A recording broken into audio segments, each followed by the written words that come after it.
police for many years, and after retirement spent some time at Barking and Dagenham Council. But for most of his recent life he's been a supporter of what I think is the nicest church in Havering, St Andrews, and for 15 years has been the verger there, which among the duties there are the arranging for funerals. Interesting. Anyway, today he's going to talk to us about St Andrew's Church. Please welcome Alan.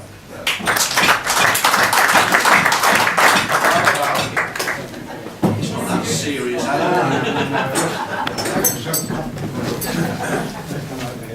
Anyway, good afternoon, gentlemen and ladies.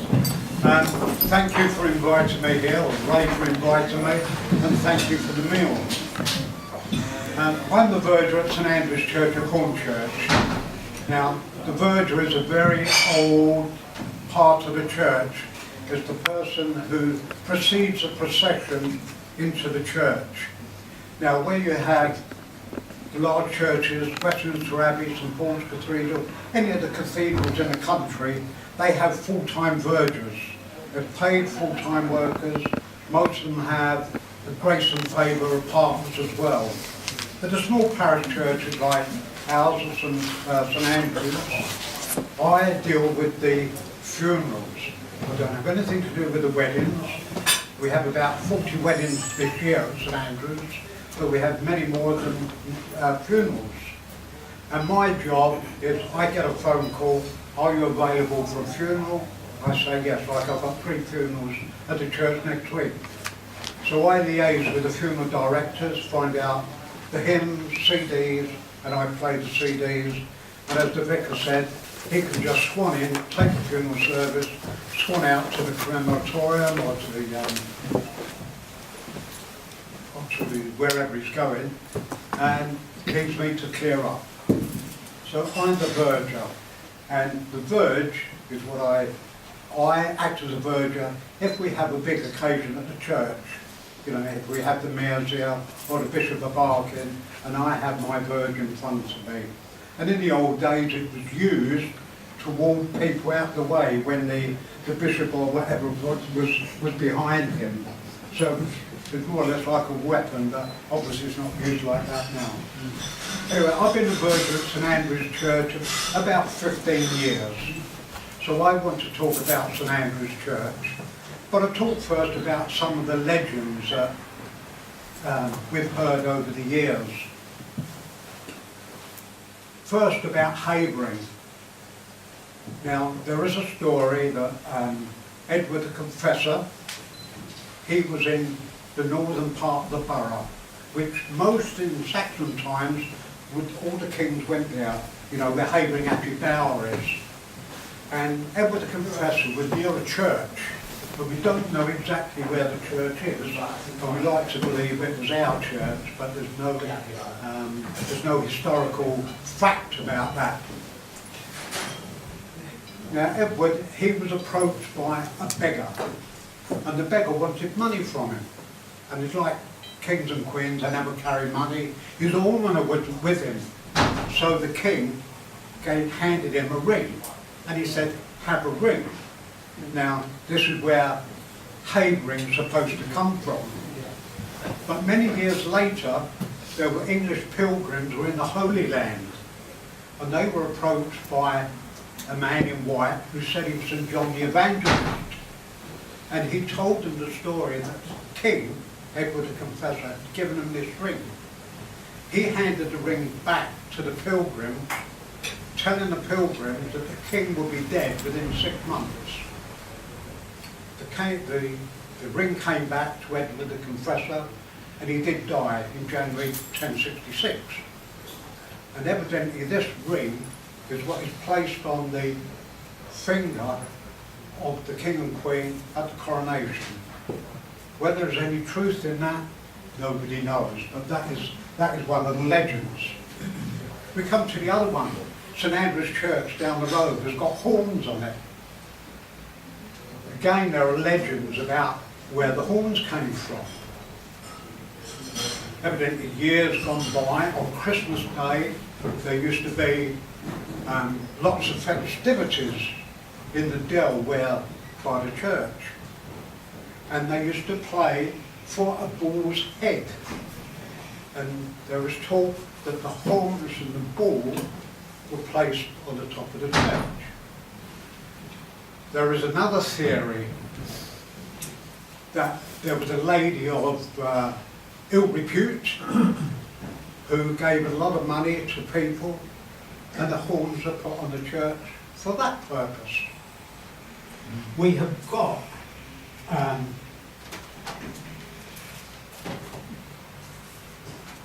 statutory instruments which show there were horns on the church in 1222. On the clock of the church, again it shows in the 16th century the horns were on the church. There is another theory about the horns, that one of the priors, before it became a church as we know it now, one of the priors lived a long way from the church, and he was making his way across the fields to the church, and he was attacked by a bull. But all the cows in the church gathered around the prior, and he managed to make it safely back to the church. Now there is I'll read this out. This is the legend about the happening I've just told you. And it says, our church was built with Christian heart and will, but one day the abbot, on acts of mercy bent, was attacked by a mad bull as on his way he went. His death seemed certain through the bull's mad rage and strife, but miraculously the cows surrounded him and saved his life. Here we see the grateful thanks the people seek to give because their beloved prior, by God's grace, was still to live. So always to remember his deliverance in spite of time's elapse, they placed the bull's head effigy upon the East End apse. So thus the church with horns was known throughout the countryside. The Horn Church become the name, and may it long abide. That is one of the legends that is written down. It's true, And as far as we know, St Andrew's Church is certainly the only church in this country that has got horns instead of a cross. We hope it's the only one in the world. With Edward the Confessor, this is Edward the Confessor showing or giving a ring allegedly to the beggar. Let me pass that round and have a look there. But how did St Andrews come there? Well, what happened in the time of Henry II, his envoys were on the way to Rome, and to get to Rome they had to go through the St Bernard Pass, which is part of the monks of Montjoux and the Earl of Savoy. Because the weather was so bad, the envoys couldn't go any further, so they were looked after by the monks in the monastery. And eventually, when the weather improved, they went on their way. And sometime later, when they came back to England, Henry II heard about this, and what he did, he granted all this land, which was worth £25 at the time, to the monks of Montjoux, for them to build a monastery. Now, the ground was just south of Havering-atte-Bower, all the way to Sutton's, including where the airfield used to be, a huge amount of ground which was given to the monks. So they came here and they made a place of worship. The Earl of Savoy, who was part of it, what he did, he bought a house in the Strand and he bought one in Fleet Street. The one in the Strand allegedly is now the Savoy Hotel. He gave it to the monks, but some 7 years later it was sold for £200. So, but the monks were able to use all the money that was in the area for themselves. They had the monastery for 2 250 years. And at the time of the Reformation,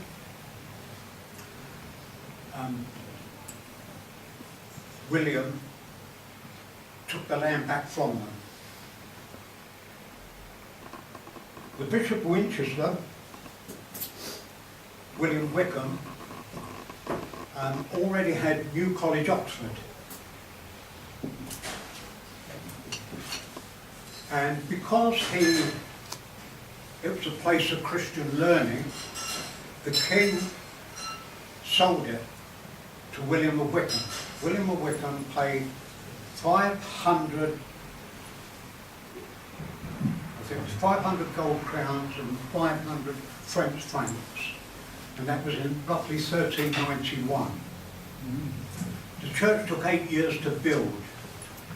So William of Wickham had it, and every vicar who has come to St Andrews from 1391 has always come from New College, Oxford.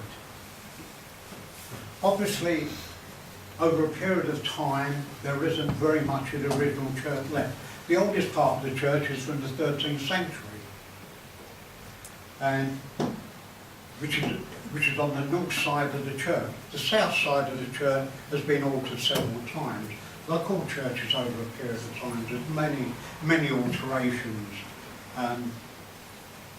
If you enter the church from the west door, the Great West Door, which is about 500 years old, we haven't got a key to that, so that is barred from the inside. That is normally open just for weddings and the funerals, but that is barred from the inside. But the Great West Door has got a stoop in the side of it, from where the water used to be, and it's also got a sanctuary ring still on the door. Now, we had lots of children come to the church for visits, so we always told them about the sanctuary ring, that if they were being chased in olden times, as long as they got hold of that ring, nobody could touch it because they had the sanctuary of the church. And we explained to the children, it won't happen these days because police are still allowed to come in. And as you come into the west porch of the church, obviously there are gravestones there, one from Abscross, which is where Abscross has got their cross from. And then on the right-hand side is the entrance to the tower. The walls are 4 feet 6 inches thick at that point. There are 95 steps to the top of the tower,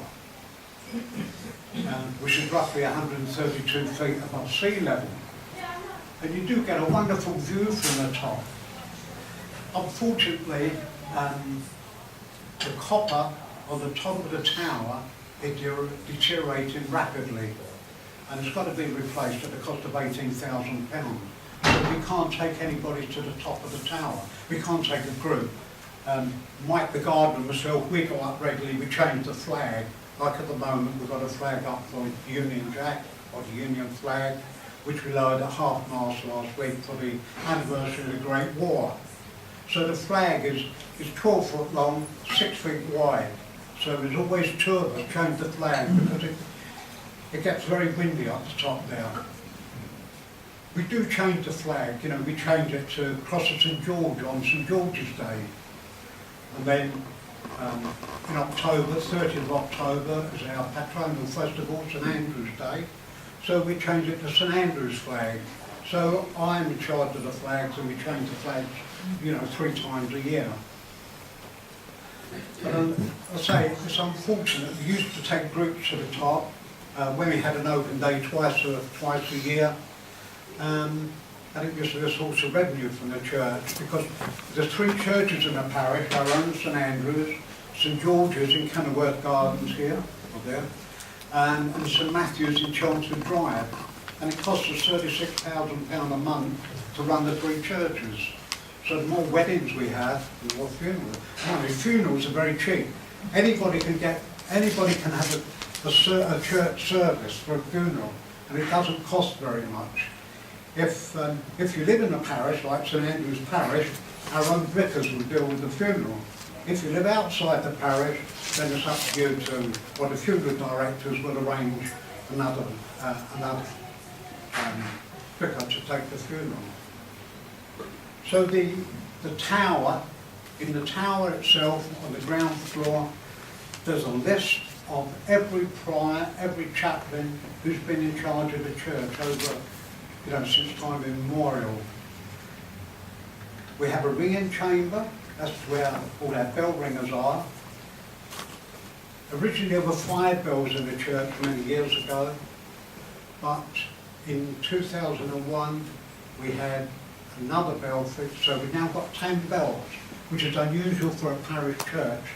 So our bell ringers, always after bell ringers, all various ages, practice on Tuesday night, and on Sundays they come in about 10 o'clock, which is the 10:40 service, and on Sunday evening, 5:45, we have a 6:30 service. 4 services a day, every Sunday at St Andrews. Very busy church. We have a ringing chamber for the bell ringers, and in the ringing chamber there are 2 very unusual pitchers which were used allegedly used to be filled with ale for the bell ringers. It was very thirsty. Now the pitchers, one is from 1731 and one is from 1815, and they were made in the pottery in the High Street. And then from the pottery in the High Street they went into the King's Head pub, which used to be in the High Street. They were taken from there because 2 men hadn't been paid some money. So they took the 2 pitchers out and they went to Grey Towers, Grey Towers Avenue, which obviously was demolished in 1931.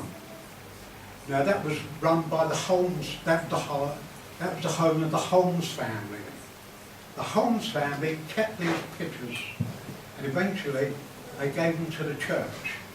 There are only 50 of these in the whole country, so we are fortunate that we've got 2 of them.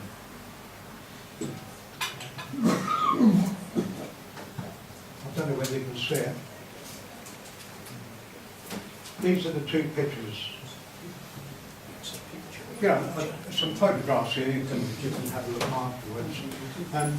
Going back to what I said about the origin of the horns on the church, there is a plaque in the church,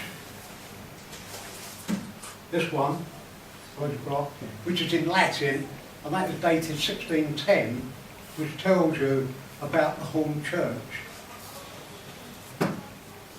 Anyway, the pictures, they're not used at all, they're kept locked away, but they're in the ringing gallery that anybody can see, because we take the children to the first level and we always get them to ring one of the bells, so they all like that. Then above that we've got the clock gallery, and above that we've got the bells. Early on this year, tail end of last year, the 9th bell got cracked and then we had to have a new bell made, and that was installed early on this year. And it was the founder at Whitechapel who had then made the bell, and it took a whole day to get the bell up into the belfry. So it's very interesting. I take a non-person up, but unfortunately we can't take a group. But if you want to come for a group visit to the church, I'm more than willing to take you into the church so you can have a look around, because there is so much history in there. I mentioned the Great War. Well, obviously during the Great War, Grey Towers Avenue was used initially by the Sportsmen's Battalion, and they went in there in 1914. Now the Sportsmen's Battalion was started by Mrs. Cunliffe Owen. Her husband was a lieutenant colonel who was fighting on the war. The Sportsmen's Battalion were all very, very well-known sportsmen. In fact, there were very few footballers. Although there were a lot of prominent footballers at the time, the Sportsmen's Battalion had very few footballers. They were nearly all cricketers, athletes. And there was a plaque in the church to the Sportsmen's Battalion commemorating, I think it was 786 of them who died in the Great War. Now, the Sportsman's Battalion used to march from Grey Towers to St Andrews for the church service at 9:30 on the Sunday morning. Lots of record of that. When the Sportsman's Battalion left, the New Zealanders came, which is going to be a separate talk for you. But we know that on Anzac Day in 1916, there were over 800 soldiers from the New Zealanders in the church, 21 officers, and out of all those, there were only 46 which were able to fight. All the rest were injured. In 1914, the new heating was put in the church, and that was paid for by the collections from the Sportsman's Battalion and the New Zealanders. They paid for the new heating that was in the church. The vicar at that time was Herbert Dale. He was vicar from 1902 to 1918. Very well known, very well liked. His son was a captain fighting in the Great War. His son was awarded the Military Cross, and then he was captured, obviously released later. Now Herbert Dale became very ill, and he wanted to relinquish his post as the vicar of St Andrews. A new vicar was appointed, Mr. Steer, but he also was fighting on the Western Front as a chaplain. He was awarded the Military Cross because of his courage. Then he was captured and became a prisoner of war from January 1916 to the end of the war. When he came back, he took over as the vicar. So there's lots of history there. Am I doing? All right. So you go into the church, you've got the chancel. There used to be very high pews, and the front pews were paid for by the local people, and that made sure they got a house. Nobody else was allowed to go into those front pews, the paupers and everybody else were at the back. The ceiling was covered until 1954 with blue and white paint. When it was removed, they found it was a lovely ceiling, a lovely wooden ceiling, oak ceiling, which is there now. We have a perennial inspection of all the wood in the roof. And the last one, we were expecting to pay upward of £250,000 for it to be replaced. But the people who looked at the roof, did all the boreholes, everything else, said there was nothing wrong with the roof. And it's a rich part of the original roof. So lots of money that we had intended to raise hasn't had to be raised, so the money we use for other things, like we're having a new sound system fitted in, monitors put on the pillars. There's 7 pillars in the church, and we're going to have monitors put on 4 of them, because on a Sunday morning we have up to 250 people in the church, and the vicar we have at the moment puts screens up so people can read the words on the screens as opposed to reading the hymn books. So we're going to have monitors put up, that's another £42,000. So it's ongoing all the time. Like I spoke to Mr. Kent about, you obviously read about the copper that was being stolen off roofs. We were hit 9 times by the thieves on our roof. The vicar and our organist, they heard noises on the roof when they were in there at 2 o'clock in the morning. Police were called. The boys said, a football went up on the roof. Crown Prosecution Service said insufficient evidence to charge them, so they were released. And so one side of the roof had been hit all the time, so we had an alarm put up there. Then they started hitting the other side of the roof, so we had to pay £15,000 for more alarms. So while the alarms were being made and fitted, we were sleeping in the church every night. We all had a rota. And I can assure you there's no ghosts in there, there's no mice, it's perfectly comfortable, except the church bell goes off every hour and keeps you awake. And we were in there, you know, I slept in there several times by myself from 10 o'clock at night till 5:30 in the morning when our cleaner comes in.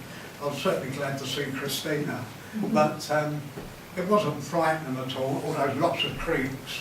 No, but since we started doing that, we haven't been hit at all by any thieves. We've got sophisticated alarms on the roofs now, CCTV there.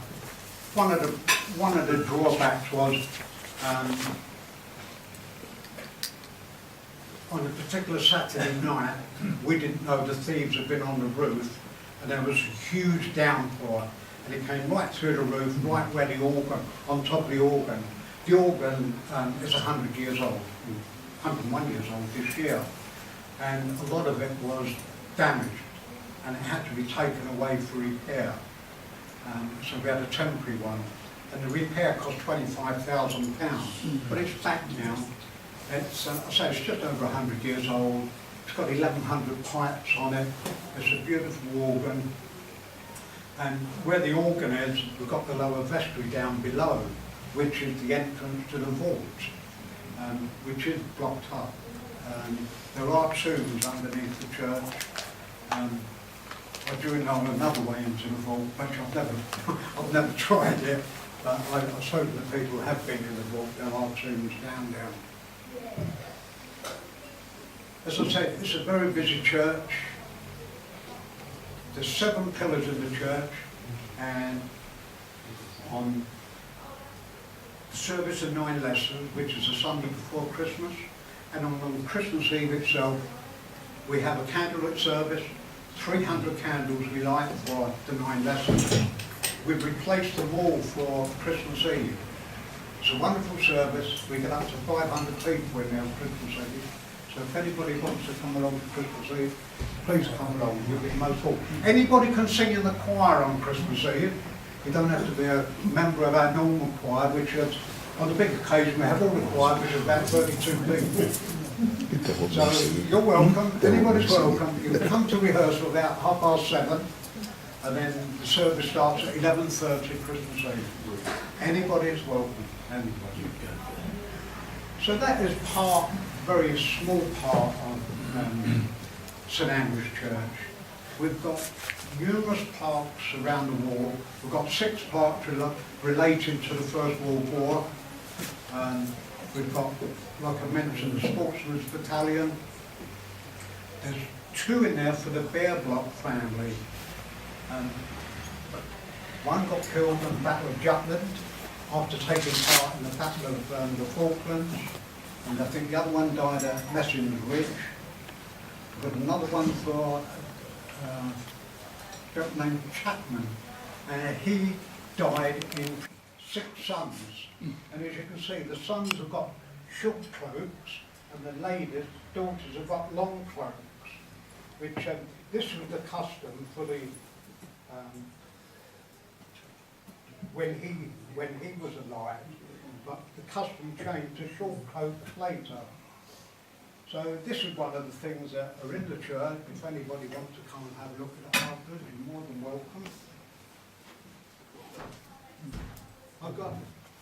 I've got a book here of various photographs of the church, from very old ones.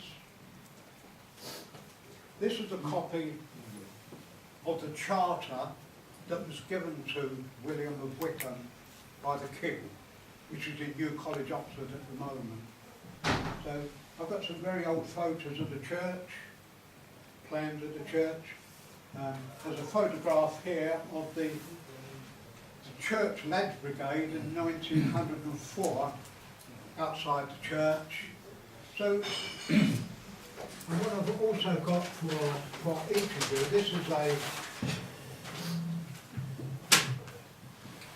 this is a booklet which we prepared for the children when they come to the church, called Welcome to St Andrews. It's got a list of pertinent dates on the back, and if you open it up, it shows you some of the plaques and memorials around the church. We've got one there to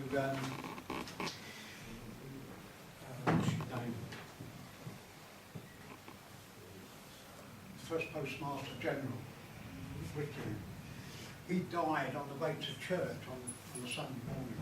So his memorial was in the church. There's lots of memorials. If anybody wants one of these, there's enough for. I brought 30, so you can all take. So if you want one to come to the church, you'll know a bit more about it.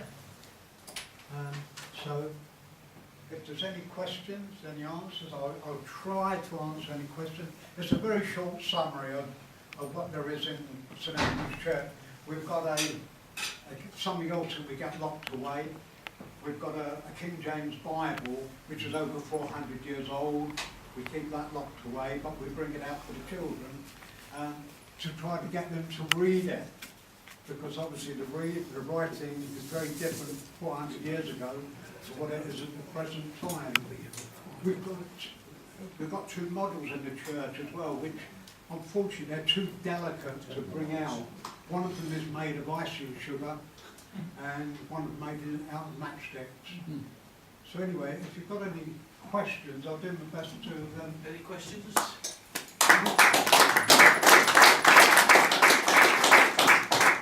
Yes, Ron. Shut up. I've heard a story or a myth several times, I wonder if you have, that tower was used as an observation looking for the Dutch ships that came up the Thames to sack London. Have you heard anything about that? No, I haven't. The only thing I have heard, I know, is that the church was used by Trinity House.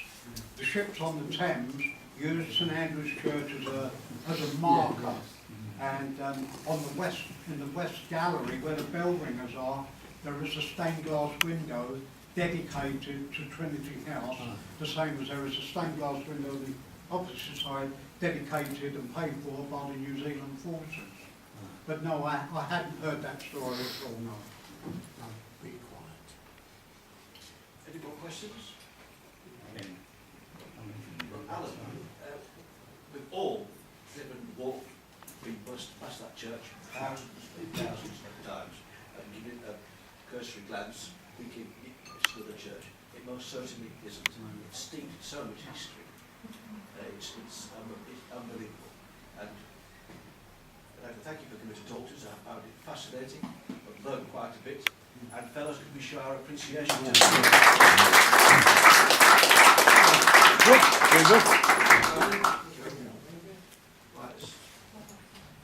Blood on with the any other bits? Norman, you want to say something? Yeah, sure. Right. Yeah. As mentioned